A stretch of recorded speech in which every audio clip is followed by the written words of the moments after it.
اتنی توفیق بھی نہ ہوئی تھی کہ اسے اپنے سینے سے لگا کر خاموش کروا دیتی۔ ماں منو مٹی تلے جا کر دفن ہو چکی تھی اور آئس بس پھوٹ پھوٹ کر روئی جا رہی تھی۔ ابھی وہ اپنی ماں کے صدمے سے ہی نہیں نکلی تھی کہ فرخندہ نے تو صاف الفاظ میں کہہ دیا کہ بھائی ماں تمہاری چلی گئی، تم تو زندہ ہو، کچن کی ذمہ داری تم دونوں ماں بیٹی سنبھالتی تھی، اب جا کر کھانا بناؤ، بھوک لگ رہی ہے۔ وہ روتے ہوئے کچن کے کاموں میں پھر سے لگ چکی تھی۔ اس بیچ یزدان نے اس کے ساتھ کوئی بات کرنے کی کوشش نہیں کی، لیکن ٹھیک 10 دن بعد ایک رات جب یزدان کے جذبات بھڑکنے لگے تو اس کے لیے خود پر قابو پانا مشکل ہو چکا تھا۔ آیت اپنے کمرے میں بیڈ پر گہری نیند سو رہی تھی جب وہ چلتا ہوا اس کے کمرے میں آیا۔ اسے سویا دیکھ کر اس کے پاس ہی بستر پر لیٹ چکا تھا۔ اس کے چہرے پر انگلیاں پھیرنے لگا۔ اپنے چہرے پر لمس محسوس کر کے آیت کی آنکھیں فوراً کھل چکی تھی۔ یزدان کو اپنے اتنے قریب دیکھ کر وہ فوراً سے اٹھ کر بیٹھ گئی، کہنے لگی آپ یہاں پر کیا کر رہے ہیں؟ گھڑی اس وقت رات کے 12 بجا رہی تھی۔ یزدان اپنی سرشاری بھری نظروں سے اسے دیکھ کر کہنے لگا کم آن، رات کے اس وقت ایک شوہر اپنی بیوی کے پاس کیا کرنے کے لیے آئے گا؟ آج مجھے میرا حق دے دو۔ آیت کی آنکھوں میں آنسو آ چکے تھے، کہنے کی نہیں، جب تک آپ گھر والوں کے سامنے ہمارے اس نکاح کے بارے میں بات آتے نہیں تب تک میں آپ کو اپنے قریب نہیں آنے دوں گی۔ لیکن وہ اسے کھینچ کر اپنے قریب کر چکا تھا۔ کہنے لگا او شٹ اپ، تمہاری ڈیمانڈیں سننے کے لیے نکاح نہیں کیا میں نے، اپنے آپ کو سکون دینے کے لیے نکاح کیا ہے، سمجھی تم؟ اب چپ چاپ جو میں کہوں گا وہ کرتی جانا، ورنہ تکلیف اور درد تو میں ہی دوں گا۔ یہ کہہ کر وہ اس کے وجود پر جھک چکا تھا۔ آیت گھبرا رہی تھی، پہلی بار کوئی مرد اس کے اتنا قریب آ رہا تھا، اور وہیں یزدان بھی آج تک صرف دور سے ہی لڑکیوں کو دیکھ کر آہیں بھرتا آیا تھا۔ آج تک کسی لڑکی کے بے انتہا قریب تو بالکل نہیں گیا تھا۔ پہلی بار ایک لڑکی کے قریب جاتے ہوئے کہ ان معاملات کا خیال رکھا جاتا ہے اسے کچھ بھی اندازہ نہیں تھا۔ وہ بغیر اس پر دھیان دیتے ایک ہی جھٹکے سے اس کے نازک وجود میں شامل ہونے لگا تو آیت کو لگا جسے دوبارہ اسے دوسرا سانس نہیں آئے گا۔ اس کا سانس اکھڑنے لگا تھا۔ وہ ایک ہاتھ اس کے منہ پر رکھ کر دوسرا ہاتھ اس کی دھڑکنوں پر رکھے مسلسل شدتیں لٹا رہا تھا۔ آیت کی حالت خراب سے خراب تر ہوتی جا رہی تھی۔ اس کے لیے سب کچھ برداشت کرنا بالکل بھی آسان نہیں تھا۔ 3 بار اپنا حق وصول کرنے کے بعد جب وہ آیت سے الگ ہوا تو آیت کو دیکھ کر وہ گھبرا چکا تھا۔ سارا نشہ تو ویسے ہی اس کے سر سے اتر چکا تھا، اور اب بستر کی رنگین چادر پھر آیت کو یوں بالکل بے سود پڑا ہوا دیکھ کر اسے لگ رہا تھا جیسے اس کے وجود میں جان ہی باقی نہ رہی ہو۔ یزدان کو تو یہ گمان ہونے لگا کہ کہیں یہ مرور ہی تو نہیں گئی۔ وہ گھبرا چکا تھا، اگر اسے کچھ ہو جاتا اور اس کی حالت اس کے ماں باپ دیکھ لیتے تو یقیناً اسے بہت مار پڑنے والی تھی۔ اس کا باپ تو اسے جان سے ہی مار دیتا۔ وہ گھبراتا ہوا فوراً اس سے الگ ہوا، بستر کی چادر ٹھیک کی، اسے بھی کپڑے پہنائے اور کمفرٹر اس پر دینے کے بعد راتوں رات وہ واپس شہر کی طرف جا چکا تھا۔ اگلی صبح جب اسے فون پر کال آئی تو وہ گھبرا چکا تھا، کیونکہ کال اس کے والد دلاور صاحب کی تھی۔ وہ اٹھ کر ہڑبڑاتے ہوئے بیٹھا۔ ایک بار اس نے کال کاٹنی چاہی، لیکن جب بار بار دلاور صاحب کال کرنے لگے تو اس نے ڈرتے ڈرتے فون اٹھا ہی لیا۔ دوسری جانب دلاور صاحب کافی غصے میں تھے۔ یزدان کو تو یہی لگ رہا تھا کہ لگتا ہے آیت کے ساتھ ضرور کچھ ہو چکا ہے، تبھی اس کے والد اتنا غصے میں ہیں۔ لیکن دلاور صاحب اسے کہنے لگے یہ کہاں ہو تم؟ ناشتے کی ٹیبل پر سب تمہارا انتظار کر رہے ہیں، لیکن اب تم کمرے میں ہو اور نہ ہی تمہارا سامان۔ ڈرتے ڈرتے وہ کہنے لگا بابا وہ بس یونیورسٹی کی طرف سے مجھے اچانک بلا لیا گیا تھا، اگر میں راتوں رات نہ نکلتا اور آج کا پیپر مس کر دیتا تو مجھے یونیورسٹی سے ہی نکال دیا جاتا، اس لیے میں جلدی جلدی نکل آیا اور آپ لوگوں کو بھی ڈسٹرب نہیں کیا۔ وہ اسے پوچھ رہے تھے کہ واپس کب آؤ گے، اور دلاور کی بات سن کر یزدان کہنے لگا بس 1-2 مہینے لگ جائیں گے، اس کے بعد آ جاؤں گا۔ اس نے فون بند کر دیا تھا۔ دوپہر کے 12 بج چکے تھے۔ جب ابھی تک آیت اپنے کمرے سے نہ نکلی تو فرخندہ بیگم کے اندر پھر سے جلات کی روح آ چکی تھی۔ گالیاں بکتے ہوئے کہنے لگی کیا ماں کی طرح تم بھی اپنے کمرے میں دفن ہو گئی ہو؟ کیا تجھے خبر نہیں کہ گھر کے کام کاج بھی کرنے ہیں؟ کیا ماں کی جگہ تو نے بستر سنبھال لیا ہے؟ جب دیکھو اس کو بھی اور اس کی ماں کو بھی کوئی نہ کوئی بیماری چمٹی ہی ہوتی ہے۔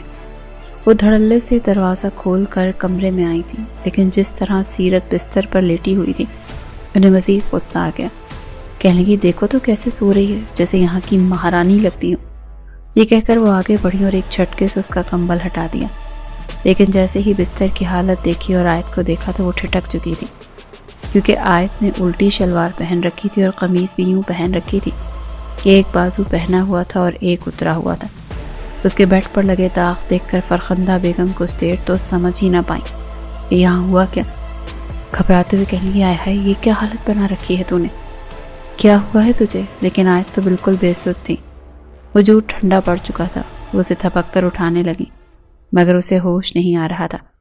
صاف ظاہر تھا کہ رات کے اندھیرے میں اس کے ساتھ کچھ ہو چکا ہے۔ دلاور صاحب بھی کام پر جا چکے تھے اور اگر وہ اسے ہاسپٹل لے کر جاتی تو کچھ بھی ہو سکتا تھا۔ ملازمہ کو کہہ کر اس نے گھر ہی کلینک سے لیڈی ڈاکٹر کو بلوا لیا۔ لیڈی ڈاکٹر نے جب اسے چیک کیا تو کہنے لگی، جس طرح اس کی حالت ہے ایسے لگتا ہے جیسے کسی نے اس کے ساتھ کچھ غلط کیا ہے، ہمیں فوراً انہیں ہاسپٹل لے کر چلنا ہوگا، وہاں پر ان کے کچھ ٹیسٹ ہوں گے۔ یہ سن کر فرخندہ بیگم کے ماتھے پر بل پڑے تھے۔ کہنے لگی، نہیں اس سب کی کوئی ضرورت نہیں، تم بس اس کو دوا دو تاکہ یہ ہوش میں آ جائے، باقی کوئی ایسی پریشانی والی بات نہیں ہے۔ ڈاکٹر جب بار بار کہنے لگی تو فرخندہ نے 50,000 روپیہ نکال کر اس کے ہاتھ پر رکھا۔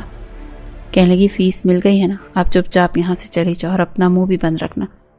دوا کے بعد آیت کو ہوش آ چکا تھا، ابھی بھی اس کا بدن درد سے ٹوٹ رہا تھا۔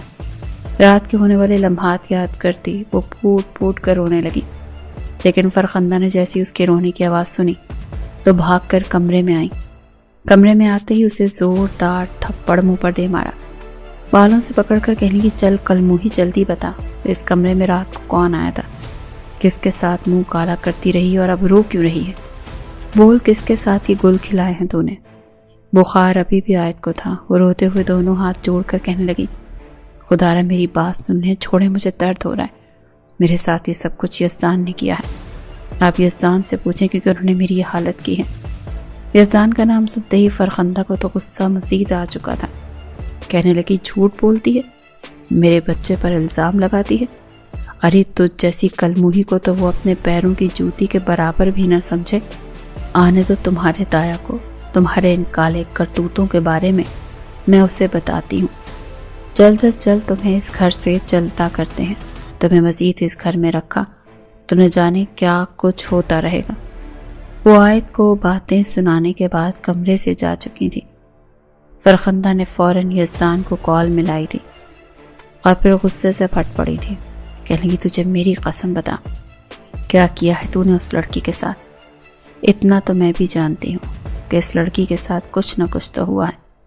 ہمارے گھر میں کوئی ایسے منہ اٹھا کر داخل بھی نہیں ہوتا، اور تیرا یوں آدھی رات کو گھر سے چلے جانا، مجھے دال میں کچھ کالا لگ رہا ہے، سچ سچ بتا مجھے یزدان، ورنہ تیرے باپ سے تجھے مار کھلواؤں گی۔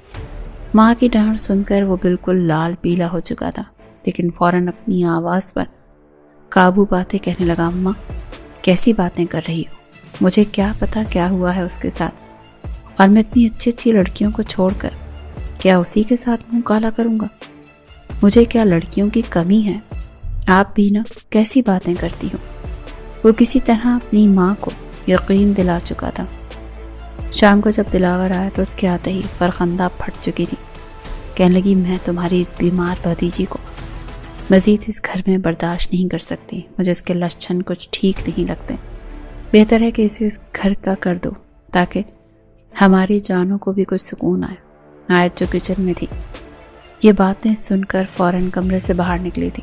فرخندہ بیگم سے تو اس کو امید نہیں تھی، لیکن تایا جان کے پاس آ کر ان کے گھٹنے پکڑ کر بیٹھ گئی۔ وہ اس وقت صوفے پر بیٹھے ہوئے تھے اور وہ ان کے گھٹنے پکڑ کر کہنے لگی کہ تایا جان، کیا میں جو کہوں گی آپ میری بات پر یقین کریں گے؟ دلاور کہنے لگا، ہاں ہاں بولو، کیا بات ہے، آخر اس گھر میں چل کیا رہا ہے؟ جب بھی کام سے واپس آتا ہوں روز نیا ڈرامہ یہاں پر ہو رہا ہوتا ہے۔ روتے ہوئے آیت نے انہیں سب بتا دیا کہ کیسے اس کے ساتھ یزدان نے کورٹ میرج کر لی۔ کہنے لگی، یزدان میرا شوہر ہے، تایا جان یزدان کو بلائیں اور ان سے پوچھیں، میں نے ان سے کہا بھی تھا کہ آپ یوں کورٹ میرج نہ کریں، لیکن وہ مجھے زبردستی گھر سے باہر لے گئے اور میرے ساتھ کورٹ میرج کر لی۔ یہ سن کر تو دلاور کو شوق سا ہوا تھا، یہ بات ان کے لیے بھی بالکل ناممکن سی تھی، بھلا ایک گھر میں رہتے ہوئے ان کا بیٹا نکاح کر کے بھی لے آتا اور انہیں خبر نہ ہوتی۔ وہ کہنے لگے کہ کیا بکواس کری ہو لڑکی، اگر میرا بیٹا تمہیں پسند کرتا تھا تو خود ہمیں کہتا، میں خود تمہارا اس سے نکاح کروا دیتا، بھلا